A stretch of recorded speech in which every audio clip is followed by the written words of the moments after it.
खाया जाएगा। तुम चाहे जितनी भी कोशिश कर लो, पहले खुद को देखो जरा, छटांग भर की तो हो और खाने चली हो सेब। लेकिन वो चिड़िया बार बार कोशिश करती है, परंतु वो सेब उठा नहीं पा रही थी। आखिर वो थक हार कर बैठ जाती है। मैंने नहीं कहा था तुम्हें?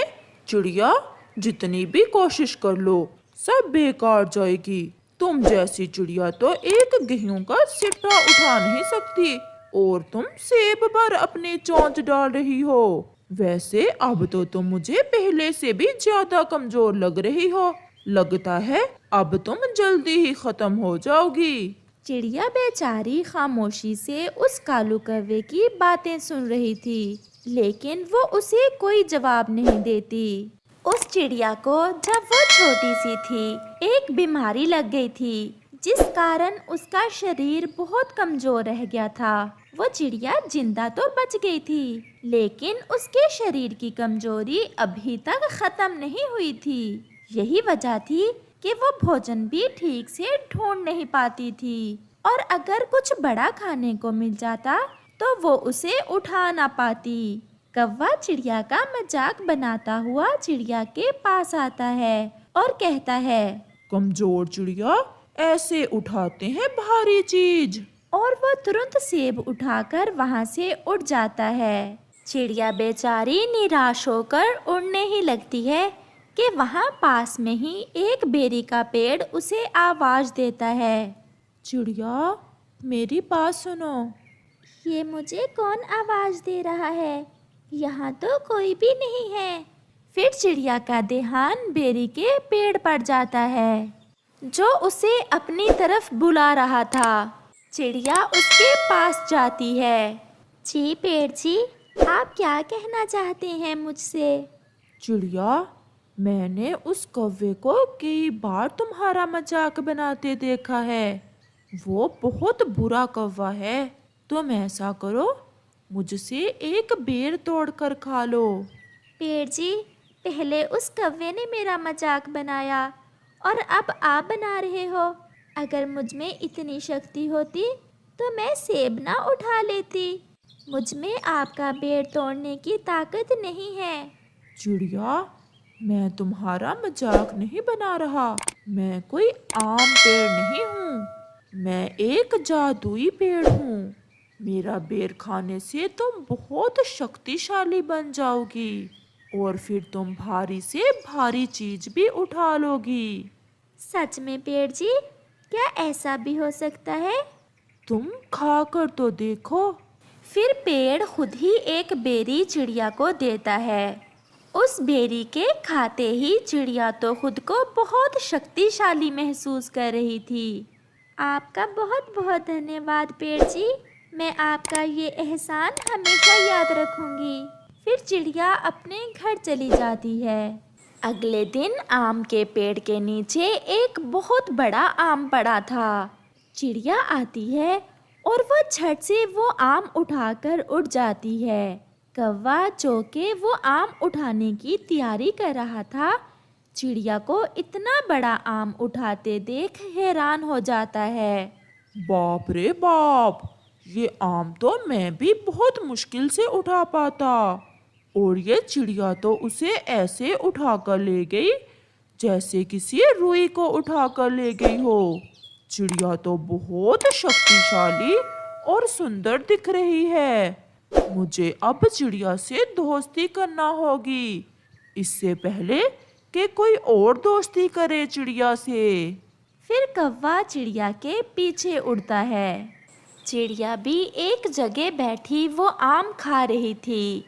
चिड़िया मेरी दोस्त, क्या कर रही हो? कालू कौवे, तुम्हें दिख नहीं रहा? मैं आम खा रही हूँ। चिड़िया मेरी दोस्त, मैं बहुत शर्मिंदा हूँ तुमसे। मुझे तुम्हारा मजाक नहीं बनाना चाहिए था। मुझे तो आज पता चला कि तुम कितनी शक्तिशाली हो। क्या तुम मुझसे दोस्ती करोगी? हाँ, लेकिन एक शर्त है मेरी। चिड़िया, बताओ बताओ, मैं तुम्हारी हर बात मानूंगा। तुम्हें पहाड़ों पर जो चील रहती है, उसका भोजन चुरा कर लाना होगा। वो तो मैं यूं कर लूंगा, बस तुम यही रहना। फिर कौवा वहाँ से चला जाता है। चील तो अपने घोंसले में सो रही थी। कौवा जैसे ही उसका भोजन चोरी करने लगता है, चील की आंख खुल जाती है। वो तो कौवे की खूब पिटाई करती है। कौवा बहुत मुश्किल से अपनी जान बचाकर आता है। चिड़िया, उस चील ने तो मेरी बहुत ज्यादा पिटाई की है। वो तो बहुत शक्तिशाली है। लेकिन मैं तुमसे दोस्ती कैसे करूंगी? तुम तो चील से मार खाकर आ गए हो। तुम कितने कमजोर हो। चिड़िया, तुम मुझे कोई और काम बताओ, मैं वो करूँगा। लेकिन आपसे दोस्ती तो मैं करके रहूँगा। अच्छा, तो फिर तुम जाओ और मधुमक्खी के छत्ते से शहद चुरा कर लाओ। चिड़िया, मैं बस अभी आया। और कौवा मधुमक्खी के छत्ते के पास चला जाता है। लेकिन जैसे ही वो शहद चोरी करने लगता है, मधुमक्खियों को पता चल जाता है और वो कौवे पर हमला कर देती हैं। कौवा तो चींखें मारता हुआ वहाँ से भागता है। अरे कौवे, तुम तो बहुत सूझ कर आए हो। लगता है मक्खियाँ भी तुमसे ज़्यादा शक्तिशाली निकली। अब तुम्हें पता चला कि सिर्फ तुम ही शक्तिशाली नहीं हो, बल्कि तुमसे बड़े और छोटी मधुमक्खियाँ भी तुमसे ज़्यादा शक्तिशाली हैं। चिड़िया, मुझे माफ कर दो, आज मुझे सब पता चल गया है। फिर चिड़िया कौवे को माफ़ कर देती है और उन दोनों में दोस्ती हो जाती है। किसी जंगल में एक चिड़िया और कौवे के घोंसले पास पास ही थे। चिड़िया बहुत सीधी और मेहनती थी, जबकि कौवा बहुत शैतान और नखट्टू था। चिड़िया अपने घर में हमेशा भोजन जमा रखती थी, जबकि कौवा भोजन जमा करना तो दूर की बात, रोज का खाने का भोजन भी तलाश ना करता, बल्कि चिड़िया से कभी तो भोजन मांग कर खा लेता और कभी चुरा कर ले जाता। अब तो चिड़िया भी कौवे से बहुत तंग आ चुकी थी। ऐसे ही एक दिन कौवा चिड़िया के घोंसले में उससे भोजन मांगने जाता है। चिड़िया, क्या कर रही हो? तुम तो दिन ब दिन बहुत सुंदर होती जा रही हो। असल में तुम्हारा मन बहुत अच्छा है, इसलिए तुम्हारे मन की सुंदरता तुम्हारे मुंह पर नजर आती है। कालू कौवे, अब मैं तुम्हारे पंखों से बुद्धू नहीं बनूंगी। ये तो तुम्हारी आदत है, मेरी झूठी तारीफें करके मुझसे भोजन मांग कर खाना। मैं तो तुमसे अच्छी तरह वाकिफ हो चुकी हूँ। अब जाकर किसी और को बुद्धू बनाओ। चिड़िया, मुझे बेइज्जत करके तुम ठीक नहीं कर रही। मैं तो तुम्हें अपना दोस्त समझता हूँ, इसलिए मैंने कभी फर्क नहीं किया और तुमसे भोजन मांग कर खा लेता हूँ, वरना मुझे भोजन की कमी नहीं है। बड़े बड़े खतरनाक पक्षियों के साथ मेरे संबंध हैं, वो तो मेरे एक इशारे पर तुम जैसे छोटे पक्षियों का कचूमर बना दें। बड़ी आई मुझे बातें सुनाने वाली। ऐसा कहकर कालू कौवा वहाँ से चला जाता है। झूठा कौवा, तुम जैसे नखट्टू कौवे को तो कोई पक्षी मुंह नहीं लगाता। कह रहा है कि खतरनाक पक्षियों के साथ मेरे संबंध हैं। इस छोटी चिड़िया की इतनी हिम्मत कि मुझे बातें सुनाए, इसका बदला तो मैं लेकर रहूंगा।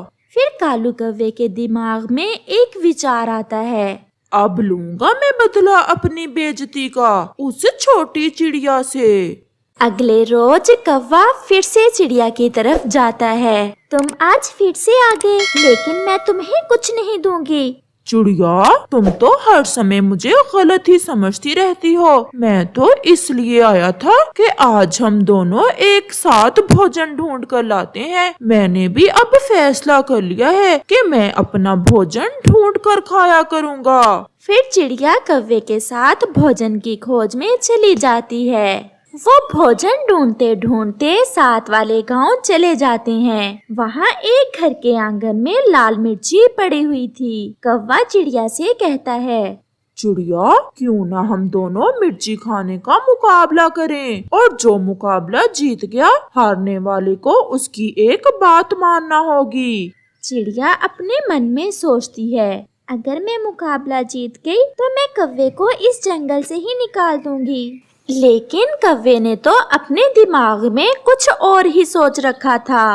फिर दोनों के बीच मुकाबला शुरू होता है। चिड़िया तो ईमानदारी के साथ मिर्ची खा रही थी, जबकि कौवा आधी मिर्ची छुपा रहा था और आधी खा रहा था। कौवा जल्द ही सारी मिर्ची खत्म कर लेता है। चिड़िया, मैं मुकाबला जीत गया हूँ, अब तुम्हें मेरी बात मानना होगी। बताओ कालू कौवे, मुझे क्या करना होगा?